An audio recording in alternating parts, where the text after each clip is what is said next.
Hi, I'm Bill Scott, Director of Instruction at the Don Law Golf Academy at Osprey Point, located in Boca Raton, Florida. Today what I wanted to go over with you was distance control with your pitching. Most of us, with our full swings, might be having a beautiful round of golf, and then we get inside of that full swing distance, say from the scoring zone from 60 yards and in. That's the shot that a lot of golfers struggle with, and it makes sense because it's one of actually the harder shots in golf, whether it be full swing or short game. So what I wanted to do is I wanted to help you out with your distance control. Most of us have at least one wedge, if not these days 2, 3, maybe even 4 wedges in your golf bag.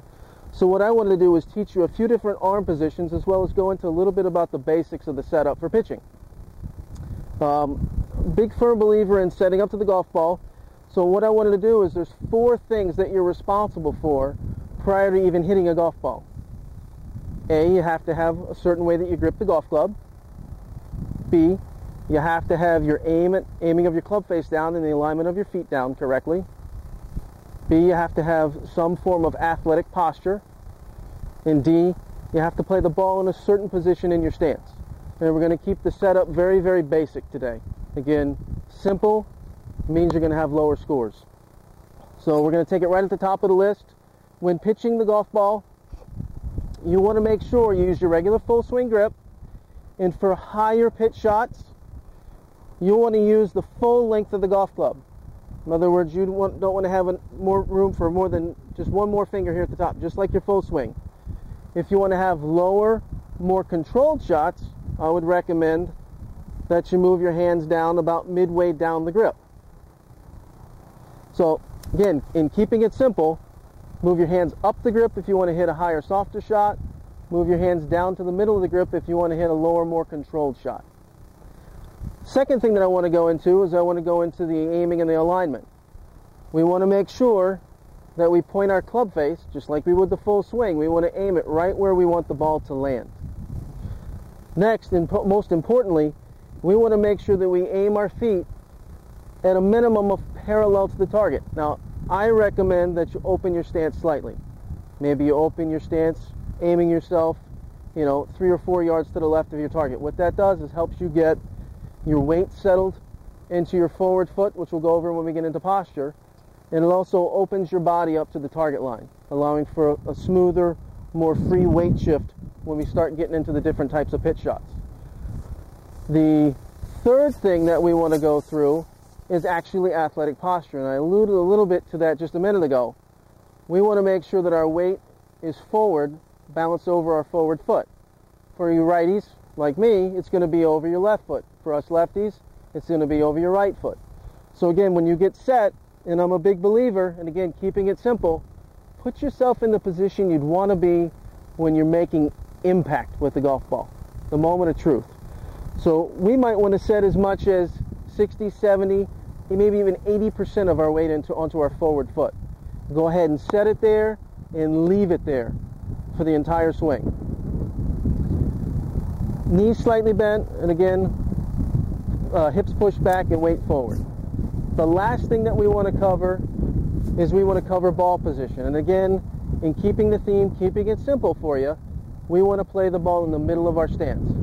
You could, if you wanted to hit a lower shot, move it back. If you wanted to play a higher shot, move it forward. But for the shots today, let's go ahead and try and keep it as simple as possible. Let's play every ball in the middle of our stance. So as I'd mentioned before, most of us carry probably at least 2 wedges in our bag.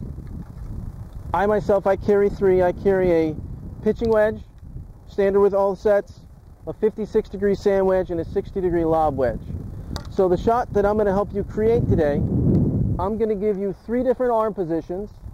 You'll have 3 different wedges in your bag, which will give you 3 distinctively different distances that you'll need to carry to help you with those scoring zone shots inside 50, 60 yards.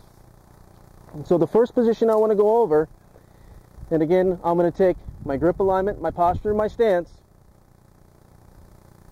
I'm going to get my body and my arms set up to where if you look at my left shoulder, my wrist, and my club head, that forms one straight line.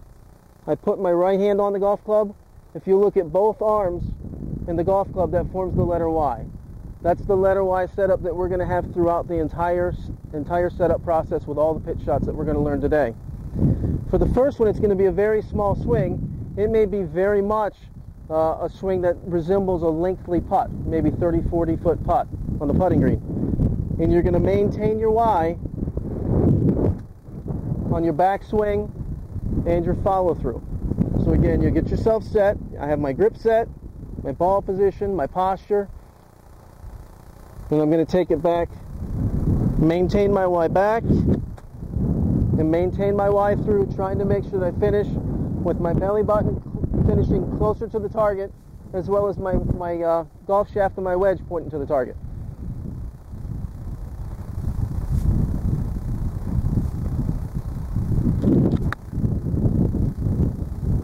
What's going to happen with that shot is that's my lob wedge. That's, for me, going to give me about 25 to 30 yards of carry.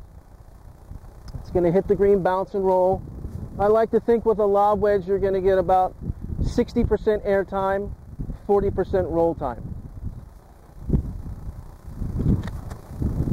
Moving on to a sand wedge, I'm going to take the same swing, same setup, and what I'm going to expect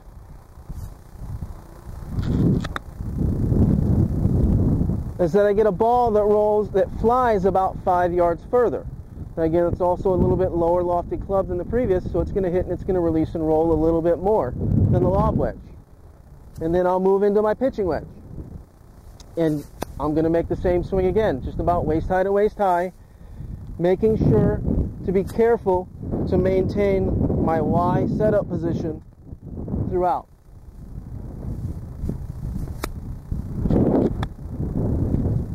What I'm going to expect there is that my ball flies again about 5 yards farther, hits and releases and rolls just a touch more, almost to the point now where if my pitching wedge, I'm expecting about a 1-to-1 air time to roll time ratio.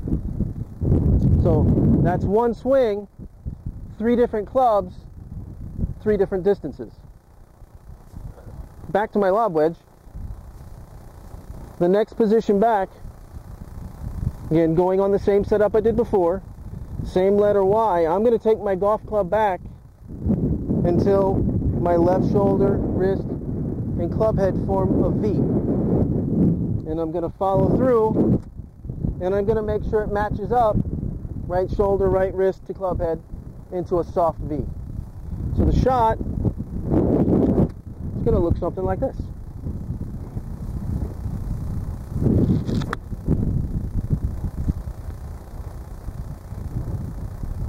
The last position I'm going to go over for you today is Y setup position to an L swing position. And basically what that means, same setup I've had with the previous 2 distances.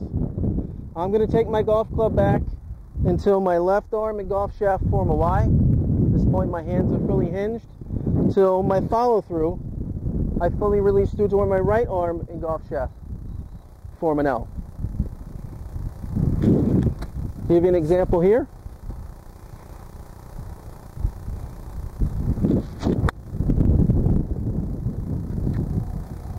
So what I've basically done today with 3 different arm positions, 3 different golf clubs, is I've created 9 different subsets of categories for yardages anywhere from say 50, 60, 70 yards and in. The scoring zone. The zone where you'd like to try and get the ball as close to the hole as you can to give yourself a chance either for a birdie putt or a par putt. So again, might give yourself a goal there in mind of say 30 feet to start with, and then try and work your way into 12 feet or better. Thank you.